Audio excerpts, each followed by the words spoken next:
Reports have surfaced about Diddy's breakdown after being assaulted at the Metropolitan Detention Center. Sources claim he's considering self-harm, fearing further exposure, especially with Jay-Z and J-Lo as witnesses. To a report from the Daily Mail, that's why Diddy had a breakdown. A person close to him apparently said, quote, spending the holidays behind bars was a nightmare for him.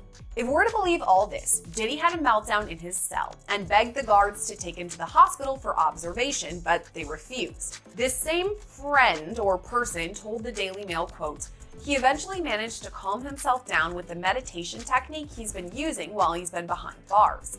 It took him a few hours of deep breathing and focusing to get out of the bad space he was in, but he finally managed it. This isn't the first time Diddy's mental health has come into question while he's been at MDC. When he first arrived, he was on suicide watch, which the U.S. Department of Justice National Institute of Corrections describes as supervisory precautions taken for suicidal inmates that require frequent observation. Diddy's suicide watch was only temporary, though. He was housed in a special protective unit of the jail after that for the first few weeks of his stay. But Diddy right now is in Gen Pop, meaning general population, the place where majority of the inmates stay. And that's where he apparently had this. Sources claim Diddy's dark side is unraveling, with prisoners filing lawsuits. Jonathan AI, arrested in a shooting, revealed Diddy used him as a sex slave, forced by Hollywood's gay mafia. Knowing Diddy personally, do you think it's possible he might take his life? It takes a certain individual to prepare himself to do a lot of years in jail. From the lifestyle that he had, I'm not saying that he can't. I just don't see him able to do time behind bars. Maybe if he be in a camp type situation, that's a possibility. But based on the lifestyle and what he's done and what he's accomplished, if he has to go behind those bars for a lot of years, I think that he may commit suicide. He'd do an Epstein. Why do you think he would pull a Russell Simmons and leave the country? They was watching him, bruh. They was watching him. And then I think that he had to turn over his passport. Even if you own your own private jet, they have a system up there whereas that they supposed to check your passport and anything that you need to fly as if you were flying commercial.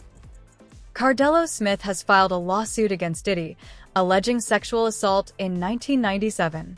He claims Diddy framed him, and Jennifer Lopez witnessed the assault, but did nothing to help. Back to Cardello Smith's filing.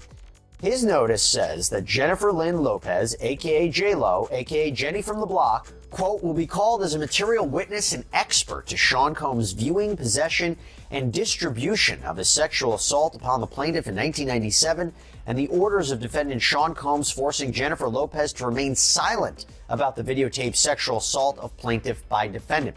Plaintiff states that the material witness Jennifer Lynn Lopez, also known as J-Lo and Jenny from the Block, was engaged in a relationship with the defendant Sean Combs during 1999 and 2001, and that the sexual assault of the plaintiff was recorded, distributed, and held by the defendant at his New York residence and recording studio. And during the relationship with Jennifer Lopez, she was made privy to this video that was taken by Sean Combs and his employee Kirk Burrows. She, J-Lo, has known this video existed and was in existence and took no action to make it known to anyone in law enforcement, and that she was even questioned by New York Police Detective Derek Palmer about this matter, and that the report will show that her answers to this tape was and still remains a resounding yes to its existence. And again, Cardello Smith writes that he wants to call Officer Derek Palmer as a witness because he says Palmer is the one who questioned Lopez and believes that he will have testimony that could help his case. As I mentioned, Diddy's legal team has called for this entire case to be thrown out. Cardello Smith has filed a massive response to that request that totaled more than 200 pages. Probably half of it was just straight up copies of case law that seems to support his arguments, word for word. It's something out of like a legal textbook. There's so much to slog through, but I kind of want to give you some of the highlights. So first, in addition to the claims of rape and a cover-up, Cardella Smith also claims and alleges that Combs was violent towards his loved ones. At times, Cardella Smith addresses alleged threats against his family. Other times, he says Combs actually caused serious injuries to his brother. His response reads, defendant used threats of murder to force the plaintiff to not bring the case to any court of law enforcement until the homes of the defendant were raided by Homeland Security, that the plaintiff knew it was a safe time to bring the case, and that is why we are here at this juncture. And Cardella Smith argued that fear for his own safety and the safety of his family is one of the main reasons that he waited so long to report the alleged rape, and says that that reason alone should override any issue with the statute of limitations, that these claims might otherwise be time barred. And he also argues that while he's been in prison, fellow inmates and prison guards have threatened him. As Diddy's case progresses, more victims are coming forward. Jay-Z and J-Lo are just the beginning. Diddy, scared for his life, offered $50 million for bail, but the judge denied it. The proposed bail package, a $50 million bond, co-signed by him, his mom, and his sister, the mother of his oldest daughter, and his 3 adult sons. It's going to be secured by the equity in his property in Miami, Florida. Home detention, his passport will be surrendered. The government said that's insufficient. They said, look at the charges, look at the weight of the evidence that I just mentioned. They said they have allegations that he and his associates were trying to tamper with witness testimony last year so that they wouldn't cooperate with the government. What do you take away about who has the stronger argument in terms of bail?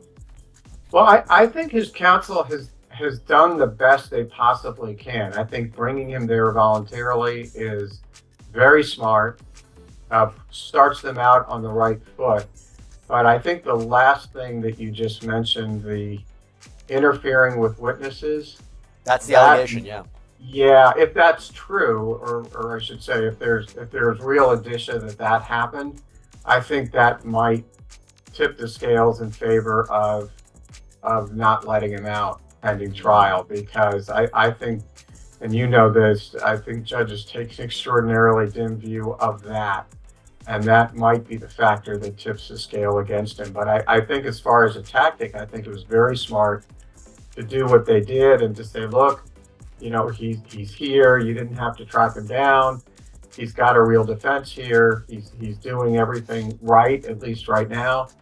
I'm not sure it's... Diddy, facing life in prison for sex trafficking and racketeering, is terrified of general population. His past luxury lifestyle and fears of survival lead some to believe he may harm himself. He's suffering the consequences, and I don't feel bad for him at all. Because people was trying to talk to him. People was trying to tell him. You couldn't pull him by the coat and let him know anything. You understand? They messed up the game, brother. When he put that shit out with them, money, power, respect, it ain't never been like that. It ain't never been like that. You got your respect in the street that gave you your power, that brought you your money. Totally different thing. He let that money, power, and respect go to his head, but he had it ass backwards. So do I care what happened? Nah. He got enough money to buy his way out of this. So we think. So when you look at that video of him pacing around and he's looking worried, and you knowing him, do you think it's possible that he might commit suicide? When you're a narcissist, there's always a possibility because you're suffering. But I don't think that he can see himself in a cage. I don't think he can see himself behind those bars in those type of situations. It's too many real dudes that dislike him. But then again, there's a lot of real dudes that need help. And him being behind bars, he could probably... Diddy, once accustomed to luxury, now faces dangerous inmates seeking street cred. His past actions, including allegedly drugging victims, make him vulnerable in prison, where he must face hardened criminals. News right now, Larry. I am just getting word. People magazine says it's got a source on the inside that tells them that P. Diddy's on suicide watch tonight. Do your sources confer the same information? Are they saying it was possible? Hey, real quickly, all that commissary stuff, he's not getting any of that because people in the SHU have an abbreviated list. So he's out of luck. No stake for him. Yeah, he is on suicide watch. This guy thought he would have went home. All of a sudden, he didn't get bond. Remember, the first night that he was there, he was like an overnight guest. When they told his bond hearing, now they checked him into the system, and reality has hit him. And I understand that he has a shrink coming by his cell to see him several times a day. And now there's talk about putting him in, it's like a bubble. It's like a cell that has like a plexiglass wall in it where they have inmates watching you. That's actually their job, to keep an eye on the inmates that are on suicide watch. Another error is that, I guess some warden told you this, there are sentenced inmates there. They're called cadre inmates. They don't have to be white collar inmates, but they're doing maintenance on the building. And the problem, why there's a lot of violence there, they have housing units. And they're mixing bank robbers, drug dealers, rapists with white collar people. And this is why Diddy, he can't go into a regular housing unit because somebody will take him out for sure. Somebody's gonna get a lot of street credibility out of this. People that are doing substantial time that know they're never getting out. They'll just kill the guy. No questions asked. You think that they'd suck up to him because he's got a lot of money, and if he ever does get the commissary options, he would be able to help them. Some people do. Because I gotta wrap it real quick. Okay, some people do think that Diddy can help them, but this guy's going to be locked up forever. His case will probably take at least 3 years to litigate. He'll stay at MDC. There's rumors that he wants to go to Essex County Jail in New Jersey because he doesn't like MDC. He's a Marshals inmate. There's no way they're going to transfer him back and forth, I don't know, several times a week, 6 Marshals to do it. Jay-Z is attempting to resolve the litigation that has been filed against him, as he is concerned about the potential consequences of becoming similar to Diddy. Jay-Z's legal team has made numerous requests to the judge to disclose the victim's identity. However, the judge has declined, much like Diddy. Jay-Z has a history of violence, and if given the opportunity, he is likely to threaten the victim. Even today, Jay-Z's legal team has been captured attempting to bribe witnesses. Witnesses have reported that attorneys from Jay-Z's team have arrived at the homes of victims costumed as FBI agents and even flashing phony credentials. Maintaining he'd let the matter settle itself in court. But now in a new lawsuit, a Texas man is claiming Jay-Z's lawyers are bribing people to sue Busby and his law firm. This 13-page lawsuit was filed on January 3rd in Harris County, Texas, and the plaintiff in the filing is being represented by none other than Busby's law firm, who filed the suit on his behalf. Now, Jose Maldonado, who is the plaintiff in this suit, is suing Jay-Z's attorneys and his company, Rock Nation, but not Sean Carter, aka Jay-Z himself. According to the lawsuit, the defendants in this suit are Marcy Bryan Croft, her law firm MJ Legal, Rock Nation, and the law firm who is representing Jay-Z, Quinn Emanuel Urquhart and Sullivan. They allege the defendants conspired to obstruct justice by engaging in shadowy operatives to illegally get more than 24 current and former clients of Busby law firm to turn around and sue them. The suit claims Rock Nation is financing this alleged effort, while attorneys Marcy Croft and the law firm Quinn Emanuel are orchestrating this whole thing. According to the suit, the defendants' agents were pretending to work for the state of Texas and allegedly flashed fake badges, which the suit says wasn't very smart or careful, but also illegal. The suit states the defendants' agents offered as much as $10,000 to a former client to sue the Busby law firm, but the so-called agents were allegedly caught on audio tape red-handed. The suit claims attorney Marcy Croft, who is a lawyer but also a member of Team Rock, was orchestrating that whole effort. Then in another recording, those agents were describing in great detail the alleged criminal conspiracy.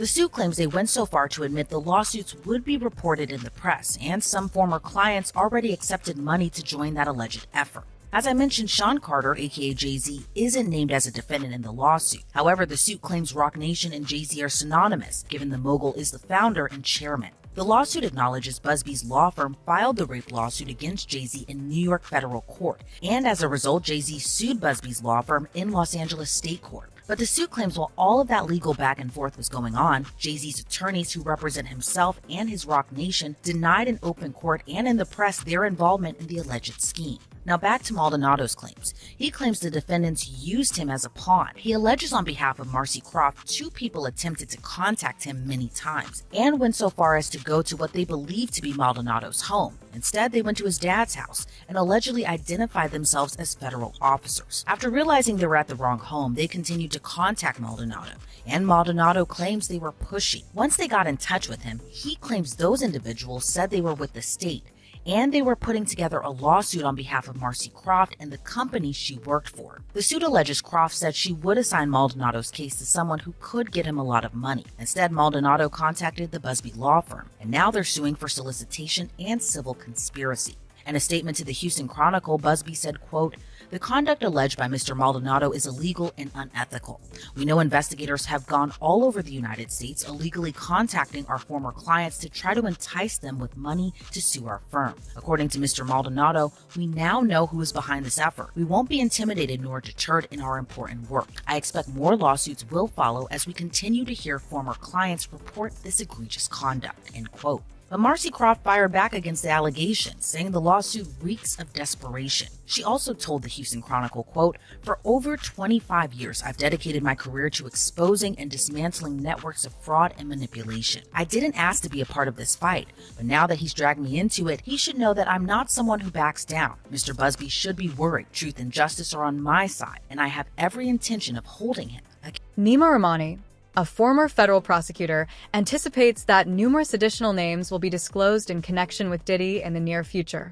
Diddy was acquainted with British royalty, world-renowned athletes, and Jay-Z, in addition to the former president of the United States, Donald Trump. If Diddy were to confess, there are numerous individuals who could face imprisonment.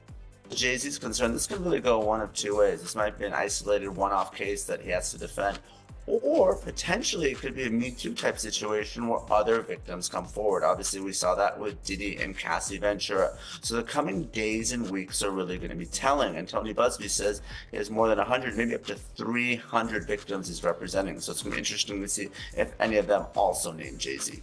And Nima, if such a high-profile name like Jay-Z has come out, could more celebrity names be tied to these lawsuits? What do you think we can expect? No question. This may just be the first celebrity domino, and Jay-Z was unmasked as celebrity A, but let's not forget there's a celebrity B in that same lawsuit that allegedly witnessed the sexual assault, a female celebrity. And there was someone who went on CNN earlier this week and said that his sexual assault was witnessed by another celebrity as well. So I think we're going to see more celebrity names identified very soon. All right, Nima Rahmani, thank you so much for joining us. As you said, this is one that has entered the court of public opinion. It's nice to have you. According to officers who were present during the search on Diddy's mansion, infant oil was merely one of the items they discovered. In actuality, they recovered a plethora of additional evidence, including all of the video files. Diddy's mansion contained chambers that were specifically designed for the purpose of rape, and he is more egregious than Epstein. Once Diddy's trial commences, all of this information will be disclosed, and Diddy will be prosecuted. There is a rationale for the involvement of Homeland Security in this operation and the significant action that was taken. P. Diddy's gotten a whole pass. He's actually created his own kingdom where he makes his own rules, and you got to follow his rules or you get penalized. And guess what, Laura? He's now in a federal penitentiary, and for the first time in his life, he's facing his own fate at the hands of somebody else. And I will tell you, Laura, I've done federal cases, that's not the place you want to be in federal court. 90% of federal criminal indictments brought down are pled out, right? A plea deal is brought. And of the only 10% left, 90% of those defendants that go to trial, they lose. So he is looking at a daunting uphill battle to fight these horrible charges. Now, Brian, one of the DHS agents involved in this raid on his Miami mansion described what he saw inside the house, saying that, in my opinion, he's as bad as Epstein. These women are young, either barely legal or barely illegal. Brian, this sounds like he was a monster. Yeah, Laura, I will tell you that this indictment was very detailed, by the way, too. Your viewers should know there were over 300 subpoenas served, over 50 witnesses interviewed. Why is that important? Because the federal prosecutors aren't going to be leveling an indictment like this unless they have ammunition and they have cause to bring it.